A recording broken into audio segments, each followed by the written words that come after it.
A very warm welcome to you and welcome to K24 this morning. My name is Jeff Mote. As always, we love it when you're part of the conversation right at the start. You can get me on Twitter at I am Jeff Mote or at K24TV. Now today we're taking a twist from the usual conversation. Not matters politics, but matters to do with the economy, matters to do with real estate and where it stands at this particular point in time. There's an old saying that, when it comes to investments, it's as safe as houses.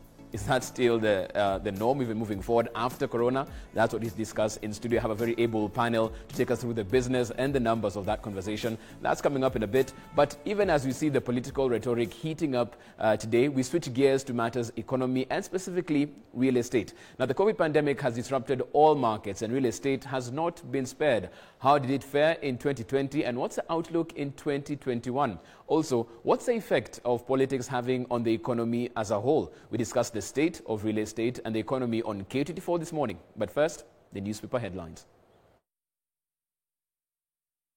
Off the front page of the People Daily, as you can see right there, some good news for devolution in the counties. 409 billion shillings budget bounty for counties. Let's scroll down on that. Treasury and governors agree on an enhanced budgetary allocation, the highest since devolution was introduced, ending speculation of a new standoff over revenue sharing. This has always been a contentious point when it comes to money moving from the center to the periphery, but it seems this time round a solution in the offing moving forward. You can find this story on page 4 of your People Daily with all the details in there. Right next to that, though, Kalonzo's snide remark that got Muthama furious. It took a mourner to prevent the former Machakos senator from charging at the Wiper leader, who had made some remarks about Muthama's wife, who's actually vying for the Machakos senatorial seat there indeed. And as you can see right there, this coming off the backdrop of an initiative that should be building bridges really is ironic when you think about it. But you can find this story as well on page 6 of your People Daily with all the details of that therein. Let's scroll to the top and see what we have in this paper.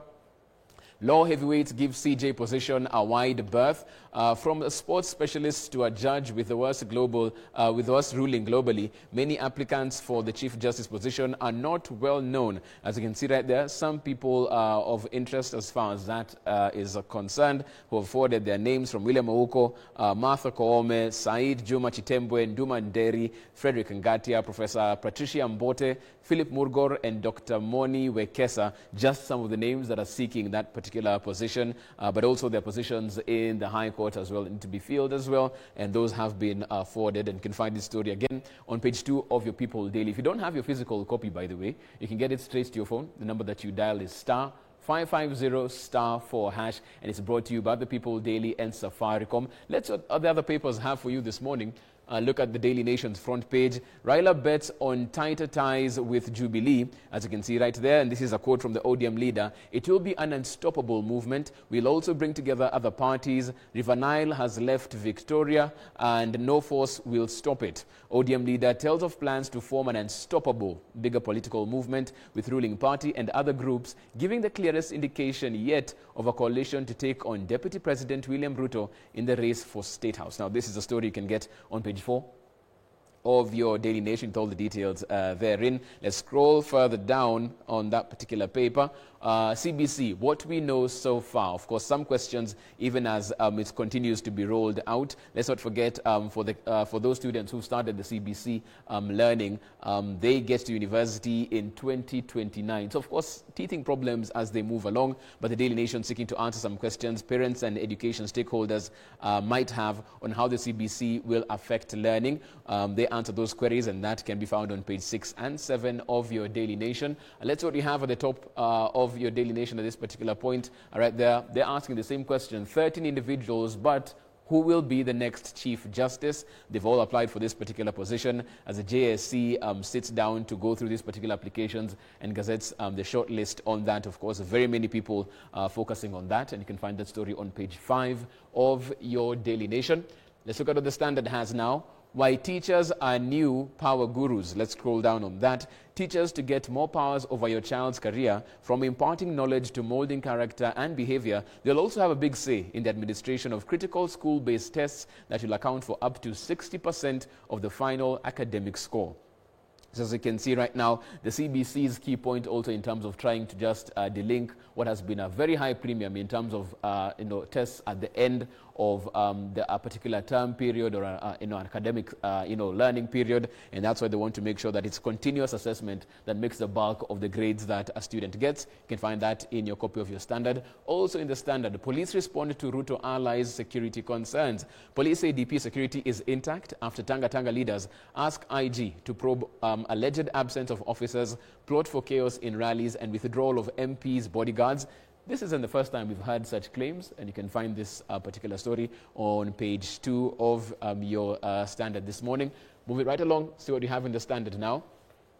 BBI vote support appears on shaky ground. This courtesy of a new poll. It could be affected not just by undecided voters, but by voter apathy. This coming in, and as the numbers stack up right now, only 21% support it compared with 43% who said they did not. So that's where they stand. But also with this particular poll, they say it's not only those who support or do not support. There are those who, from this particular poll, are apathetic. They really don't care which way it goes, and that's also going to be a crucial constituency when it comes to the referendum, if indeed it gets there. You can find this as well in your copy of your star. Also in your star, 100 Ruto MPs stop Jubilee Party donations. As you can see, the boat still rocking as far as the ruling party is concerned right there. And even as you look at that, this again coming off the backdrop of some MPs who have been quote-unquote termed as disloyal, might be on the chopping block as far as Jubilee is concerned. You can find that story as well in your copy of your star this morning. Finally, front and center, and we'll be talking about matters economy as well. Kenya Power enters solar to curb consumer switch. Utility is racing to curb squeeze from defection of heavy consuming industrialists from the national grid. 54.8%. That's the number they're giving in terms of revenues that utility gets from industrialists. And if these particular industrialists switch over to solar power, then clearly that's a dent in Kenya Power's revenue, and they'll also need to switch up on that. You can find that story as well in your copy of your Business Daily this morning. So that's what you're waking up to across your dailies as far as this is concerned. But right here, we're talking about the state of the economy, the state of real estate, and how politics and the interlinkage between that is playing in, and how we move from there. What's the outlook for 2021? That's what we're talking about right here. This is K24 This Morning.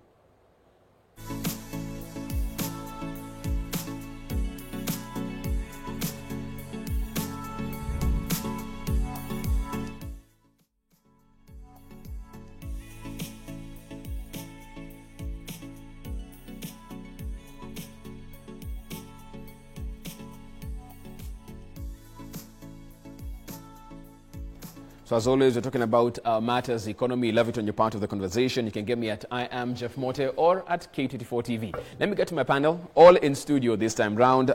First of all, joined by George Mboro. He is the CEO of Mizizi Africa Homes Limited. Morning, George. Morning. Karibu sana. Asante. Welcome to the show. Thank you very much. Asante sana for making time as well. Also joined by Bonke Mwai. He's the CEO, Step Villa Properties. Morning, Bona Bonke. Morning. Asante sana. Thank you for making time to be on the show. Thank you. Asante sana. This is your first time right here on this particular panel. However, we have someone who's been, is a friend of the show and usually comes with a bag full of numbers. Sometimes you hear what he has to say and you're not really sure where we are going as a country, economically speaking. Reginald Kazutu, he is an economist. Morning, Reggie. Morning, Jeff. Karibu sana, welcome to the show. Thank you. Even right before we go in, are there any optimistic numbers we have from where you stand right now? Because we spoke over the phone yesterday, and I was like, Reggie, every time we speak, you almost want to storm Treasury and ask them what's going on. And unfortunately, Jeff, the numbers are what the numbers are. You cannot beat them. Mm-hmm. You cannot torture them to tell you what they want. Mm-hmm. You just have to read them the way it is and just hope that the policymakers are looking at the same numbers. Okay, as they say, men lie, women lie, numbers don't. We'll be coming to you on that. Let me come back to this side of our studio. Mr. Bonke, we've come from a very tumultuous 2020. Across all industries, even if you were prepared with some cash in reserve, nobody could have seen what was coming and the effect that it would have.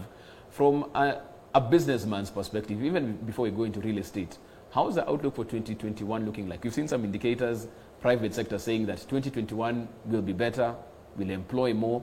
From where you stand, are you as optimistic? Thank you so much. Well, 2020 was a very tough year to be honest, especially as a businessman, I mean, the businesses were not doing well. And the majority of Kenyans lost their jobs, and most of Kenyans who own their first properties, I mean, some have been auctioned. But looking at 2021 and how the state is operating and looking at the economy, I'm quite optimistic that our economy is going to grow exponentially. It just needs some level of patience, but we must be quite optimistic. And 2021 looking quite positive, and I'm very convinced that by the end of this year we'll be talking a different story. Right. Yes. So you're feeling this is a good year? It is a good year for the economy. But now, which we'll discuss later, the politics also going to play a very fundamental role as far as the economy of the country is concerned. So politicians should also manage what are they feeding the people of Kenya with, because they must also be very sensitive, because last year, majority of Kenyans, people, they don't have hope. They need leaders who can give them hope. But now when some politicians are taking advantage of the current situation of Kenyans, it is quite unfortunate. So our politicians should also be tamed on what they're feeding the country with. And, you know, corporate leaders also should also consider, because as an employer, yes, Corona affected us, but I sat down with my team, we talked about it. Some left, but some are there, and we are quite optimistic. So if, I mean, you know, the businesses which we lost and some of the, you know, some of the challenges we faced in 2020, you know, we are calling our clients back and like, and we are, the deals are there, people are quite, projects which are stalled, we resumed them, and that's why I'm quite optimistic that 2021 will be very positive. Okay, George, I'll come to you on the same particular issue. Are you feeling as bullish, as optimistic? 2021, we switch gears, things get better? Yeah, thank you very much for having me on the show. I can say, as my friend has said, that 2020, the year 2020 was a very hard year for the country, because especially when the corona came in March, there were so many uncertainties, and we actually expected massive deaths, as we had seen in other countries. People were being buried in mass graves. The future seemed very bleak. It seemed that there was no hope. But we are happy because we are coming now out of the pandemic, and people have learned how now to take care of this thing which has come.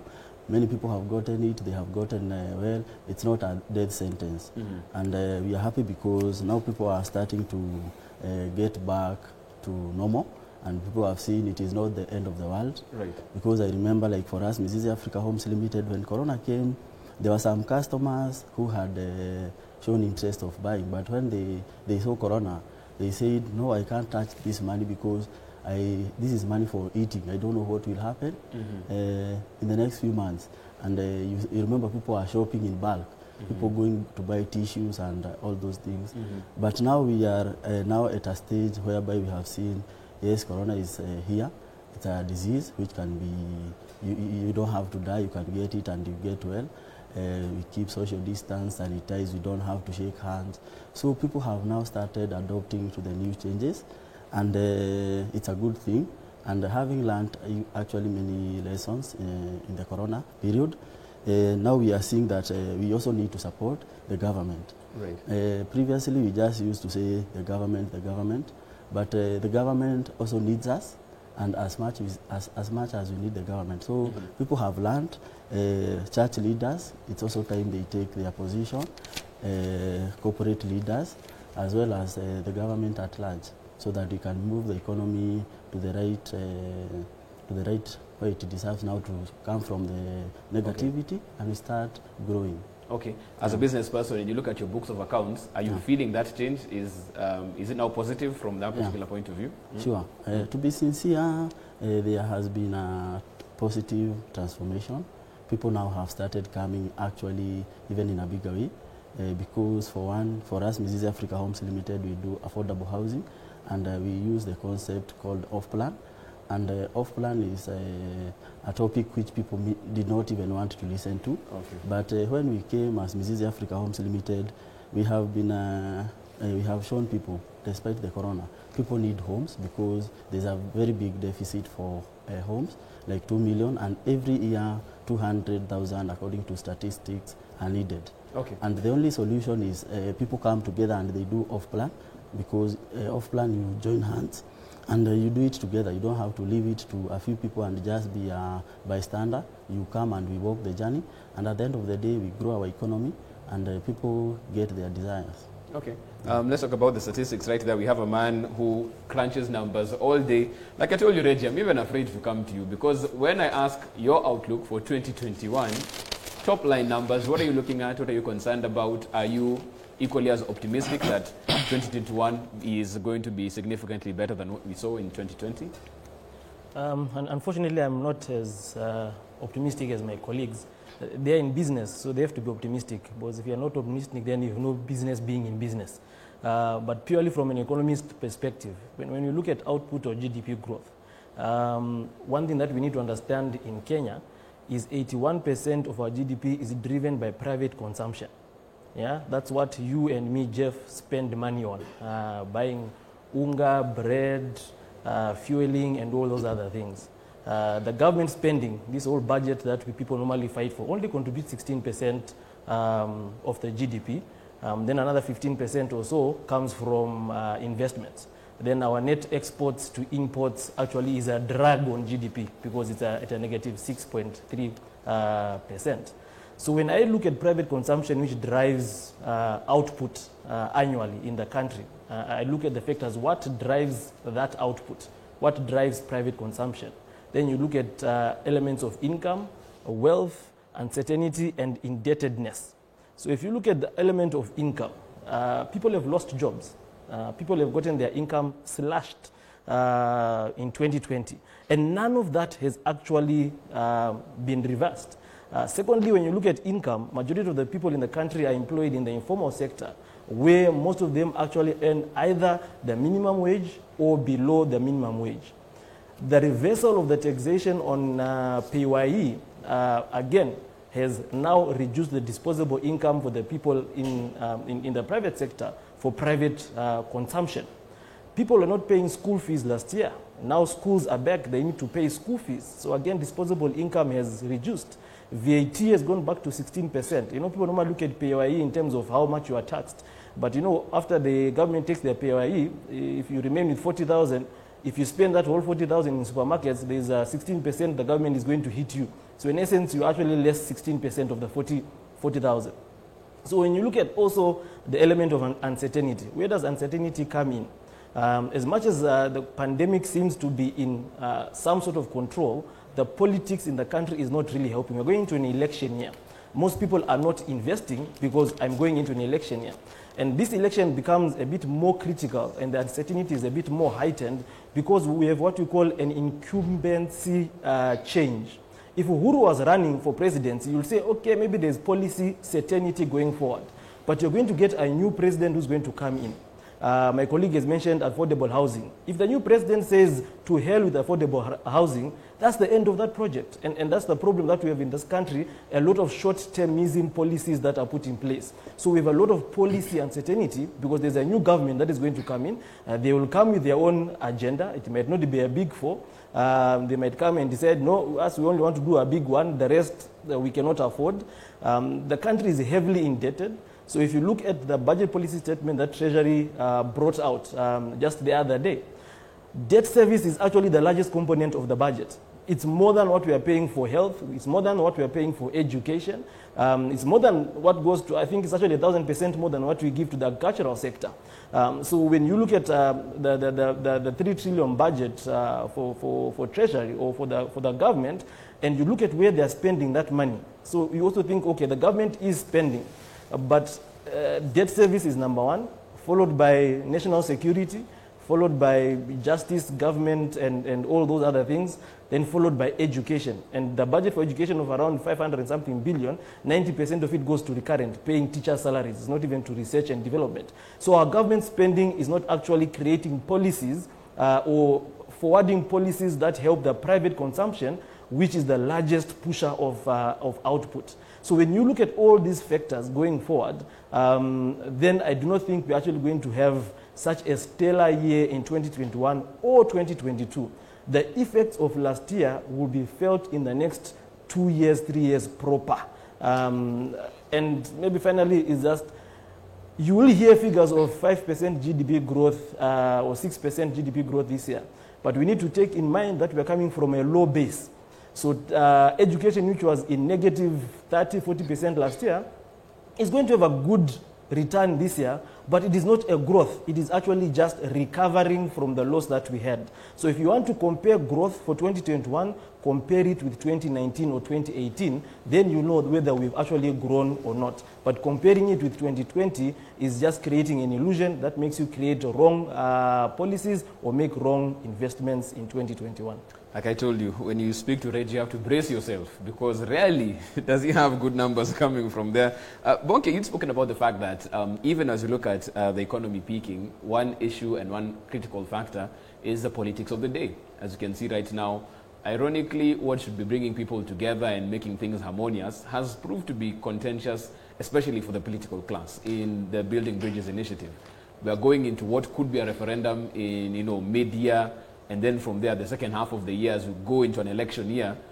How do you see this, cyclical campaigning happening? Because they'll have to, go around with their road shows for the referendum, and as soon as they're done with that, now it's to seek the office for their political seats. How do you feel this playing in the business environment?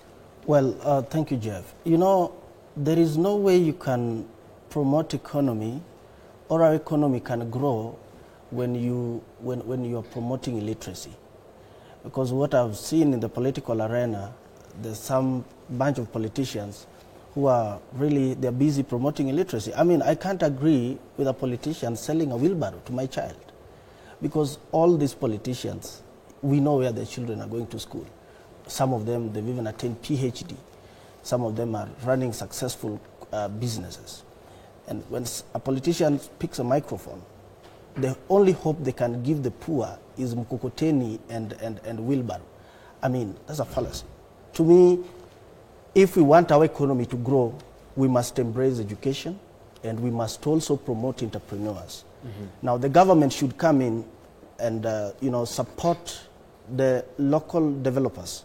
For instance, if you look at the real estate, Kenyan government has really favored foreigners, especially Chinese who are developing in this country. Because if you move to all these estates, go to Kileleshwa, Lavington, go to Kilimani, go to Runda, go to Kayole, go to Kitengela, most of our lands, they are owned by Chinese, but how do they promote our economy? They come with their own engineers, they come with their own architects, they are the financiers, they can even translate in Chinese. So Kenyans are just there to be a gate man. And as far as the technical know-how, or when a developer wants to bring professionals on board, they don't promote professional consultants. And this is one thing the government has never been keen on. Chinese are coming to this country, buying our land, developing and selling us cheap houses, which are very substandard as far as the real estate sectors are concerned. So coming to your question of how politics is now, the impact of politics as far as the economy is concerned, I was in Jubilee. I used to be in these shows every morning. Mm-hmm. In 2017, I really campaigned for Jubilee. But I'm very much disappointed with the current Jubilee I'm seeing. Because if I'm seeing what the DP is preaching and the president is preaching, it's like water and, like day and night. Mm-hmm. But I agree with the president. It is high time for us to come together as a country.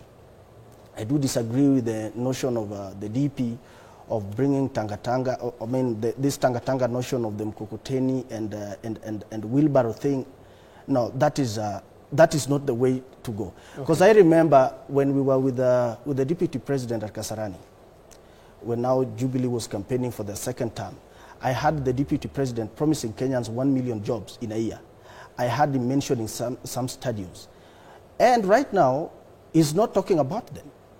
When the Jubilee came into power for the second term, they were talking of cheap housing. Where are those houses? Okay. Kenyans are sleeping on the streets. If you go to these slums, people are living in a very pathetic, in a very pathetic state. We cannot analyze the state of economy by mentioning apartments going for 40 million. No, we need to discuss a Kenyan who is living in Mathare and paying a rent of 350 shillings. There are houses in this country, some tenants are paying 200 bob. So how can we embrace the lifestyle of such a Kenyan? These are the things we need to discuss. So then when the new president, will we have the fifth president after President Uhuru Kenyatta? I heard the former Prime Minister Raila Odinga talking about the Prime Minister. We need the Prime Minister in this country. Well, if we may have the coalition government in 2022, then the first thing they need to revive is our economy. Because even before Corona came, we were not doing well as a country. And I can tell you Kenya is paying a very expensive loan. And even the other day, the World Bank had mentioned that Kenya is one of the corrupt countries in Africa. So these are some of the things that the state should come out heavily. And when the deputy president is promising us Mkukuteni in 2022, I heard him mentioning some 290 billion. When he becomes the president, he will promote some youths in Mtwapa. That's a big lie. We cannot allow that. Mm-hmm. We need a leader. We need a president who can unite the country.